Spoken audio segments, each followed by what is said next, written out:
윤야나입니다. 에스더 1장입니다. 이 일은 아하수에로 왕 때에 있었던 일이니 아하수에로는 인도로부터 구스까지 127 지방을 다스리는 왕이라.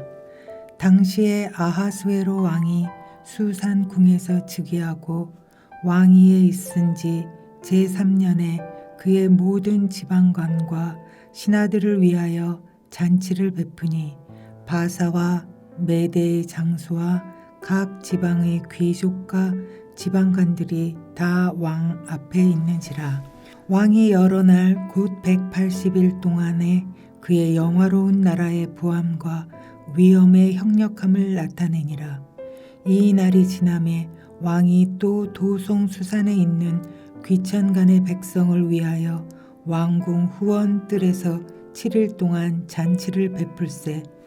백색, 녹색, 청색 휘장을 자색 가는 배의 줄로 대리석 기둥 은고리에 메고 금과 은으로 만든 걸상을 화반석, 백석, 운모석, 흑석을 깐 땅에 진설하고 금잔으로 마시게 하니 잔의 모양이 각기 다르고 왕이 풍부하였으므로 어주가 한이 없으며 마시는 것도 법도가 있어 사람으로 억지로 하지 않게 하니 이는 왕이 모든 국내 관리에게 명령하여 각 사람이 마음대로 하게 함이더라. 왕후 와스디도 아하수에로 왕궁에서 여인들을 위하여 잔치를 베푸니라. 제7일에 왕이 주흥이 일어나 어전 넷이 무후만과 비스다와 하르보나와 빅다와 아박다와 세달과 가르가스 7사람을 명령하여 왕후 와스디를 청하여 왕의 관을 정죄하고 왕 앞으로 나오게 하여 그의 아리따움을 뭇 백성과 지방관들에게 보이게 하라 하니 이는 왕의 용모가 보기에 좋음이라. 그러나 왕후 와스디는 내시가 전하는 왕명을 따르기를 싫어하니 왕이 진노하여 마음속이 불붙는 듯하더라. 왕이 사례를 아는 현자들에게 묻되 왕이 규례와 법률을 아는 자에게 묻는 전례가 있는데 그때에 왕에게 가까이하여 왕의 기색을 살피며 나라 첫 자리에 앉은 자는 바사와 메대의 7 지방관 곧 가르스나와 세달과 아드마다와 다시스와 메레스와 마르스나와 무무간이라. 왕후 와스디가 내시가 전하는 아하수에로 왕의 명령을 따르지 아니하니 규례대로 하면 어떻게 처치할까? 무무간이 왕과 지방관 앞에서 대답하여 이르되 왕후 와스디가 왕에게만 잘못했을 뿐 아니라 아하수에로 왕의 각 지방관의 관리들과 뭇 백성들에게도 잘못하였나이다. 아하수에로 왕이 명령하여 왕후 와스디를 청하여도 오지 아니하였다 하는 왕후의 행위이 소문이 모든 여인들에게 전파되면 그들도 그들의 남편을 멸시할 것인즉 오늘이라도 바사와 메대의 귀부인들이 왕후의 행위를 듣고 왕의 모든 지방관들에게 그렇게 말하리니 멸시와 분노가 많이 일어나리이다.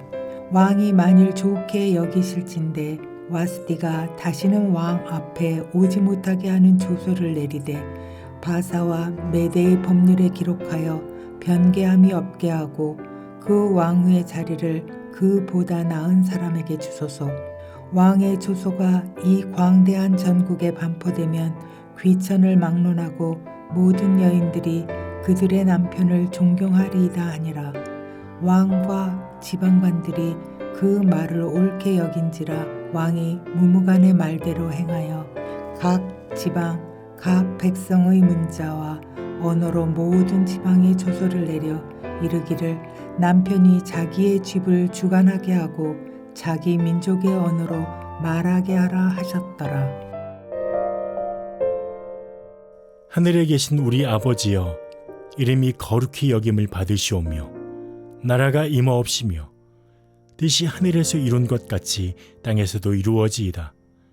오늘날 우리에게 일용할 양식을 주옵시고 우리가 우리에게 죄 지은 자를 사하여 준 것 같이 우리 죄를 사하여 주옵시고 우리를 시험에 들게 하지 마옵시고 다만 악에서 구하옵소서.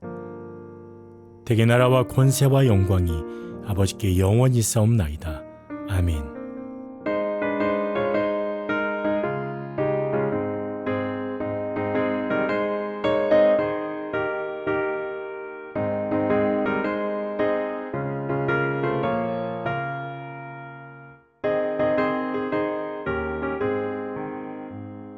내가 예수 믿고서 죄 사함 받아 나의 모든 것 다 변했네. 지금 내가 가는 길 천국 길이요 주의 피로 내 죄가 씻겼네. 나의 모든 것 변하고 그 피로 구속받았네. 하나님은 나의 구원 되시오.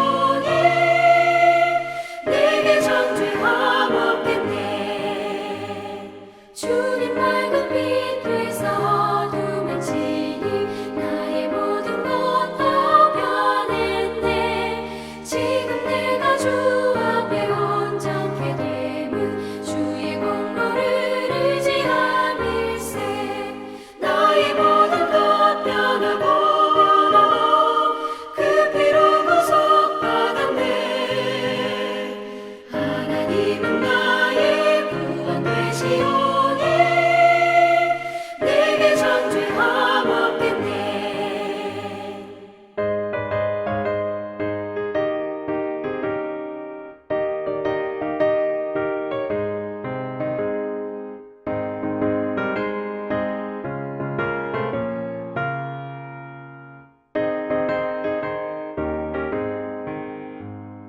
내게 성령이 임하고 그 크신 사랑 나의 맘에 가득 채우며 모든 공포 내게서 물리치시니 내 맘 항상 주 안에 있겠네. 나의 모든 것 변하고 그 피로 구속받았네. 하나님은 나의 구원 되시오.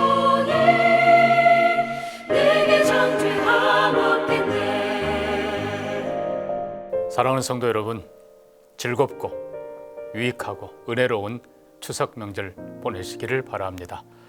오늘 우리는 에베소서 4장 17절에서 24절 말씀을 살펴볼 것입니다. 제가 20절에서 24절 말씀을 봉독합니다.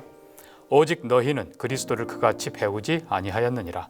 진리가 예수 안에 있는 것 같이 너희가 참으로 그에게서 듣고 또한 그 안에서 가르침을 받았을진대 너희는 유혹의 욕심을 따라 썩어져가는 구습을 따르는 옛사람을 벗어버리고 오직 너희의 심령이 새롭게 되어 하나님을 따라 의와 진리의 거룩함으로 지으심을 받은 새 사람을 입으라.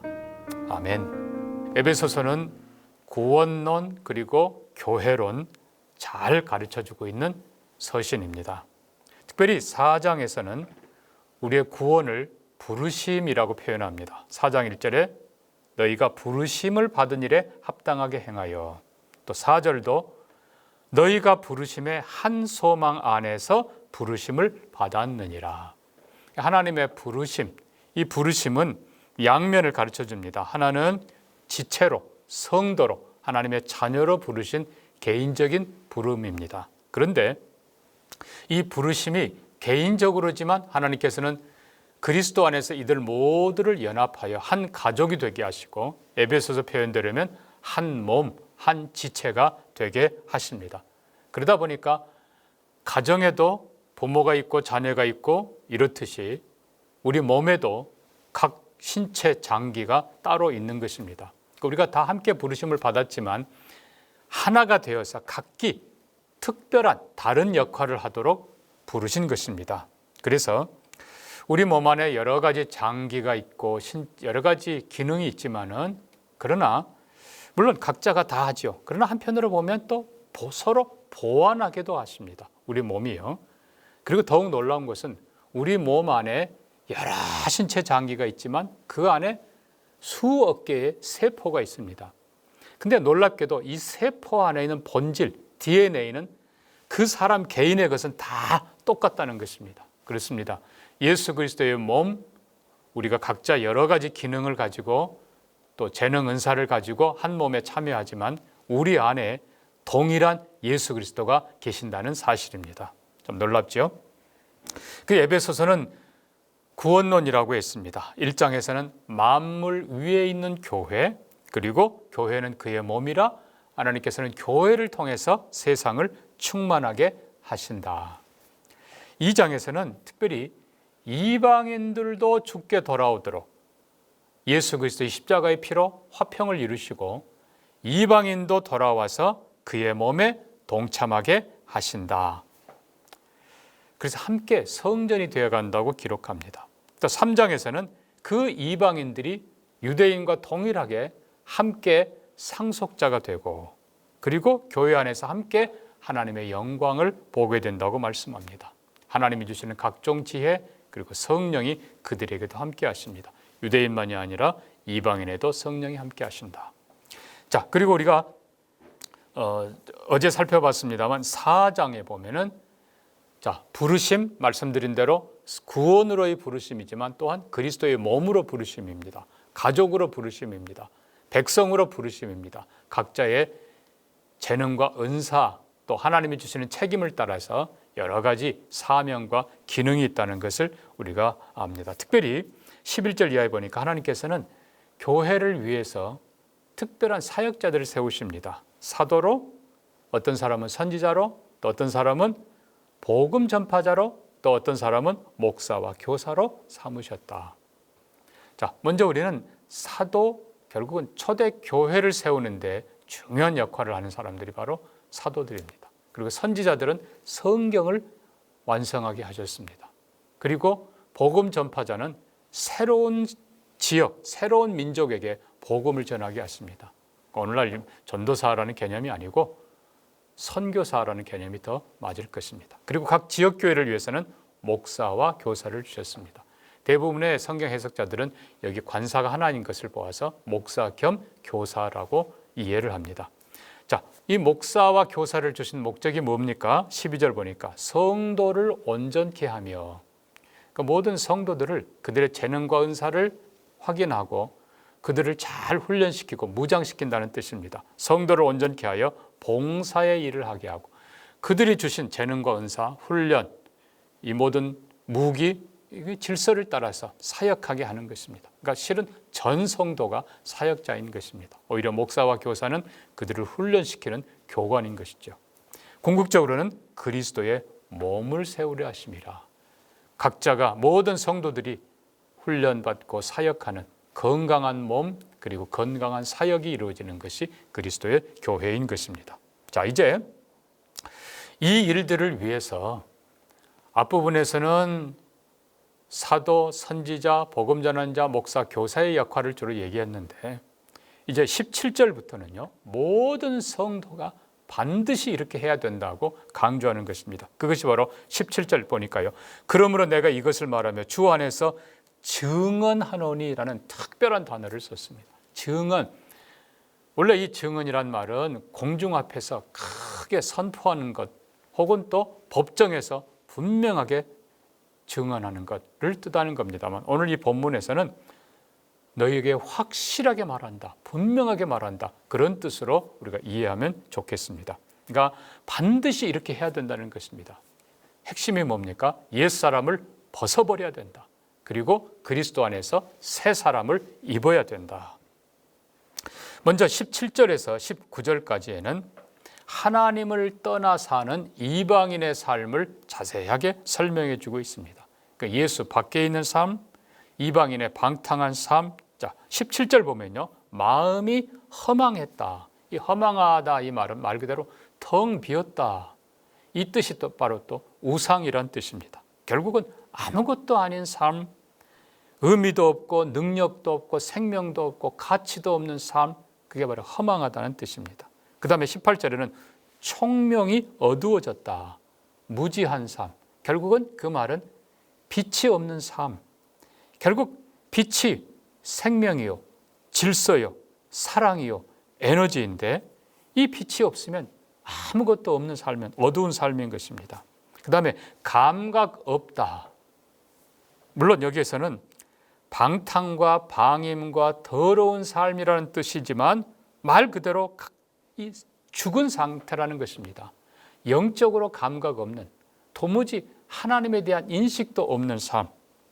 거기서 끝나는 게 아니라 22절 보면요, 유혹의 욕심을 따라 사는 썩어질 구습, 이렇게 말해요.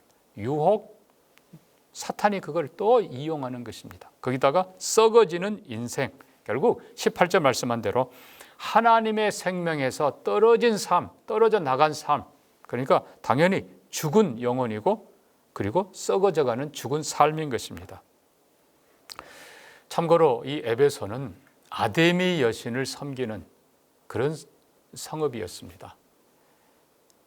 고대 7대 불가 사이에 들어가는 거대한 아데미 신전, 그리고 아데미 신상. 이 아데미는 이제 헬라 철학에 가면 제우스의 딸입니다. 그러니까 정식 딸은 아니고 하여튼 외관으로 이렇게 낳은 그런 딸인데요. 어쨌든 이 아데미는 결혼을 하지 않은 걸로 나옵니다. 결국 순수한 처녀인데 아데미 신상을 보면 가슴이 수십 개 달렸어요. 젖가슴이.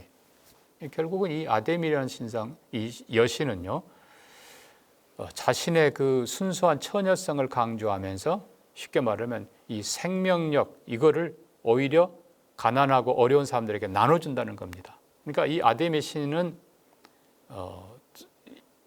깨끗한 여신이라는 개념보다도 풍요와 다산의 여신으로 오히려 그렇게 보여집니다. 결국은 그 신전에서는 온갖 음란한 일들이 벌어졌지요. 자, 사도 바울은 말합니다. 22절에 이런 모든 죽은 삶, 더러운 삶, 허망한 삶, 그리고 음란한 삶, 이것들을 벗어버리라.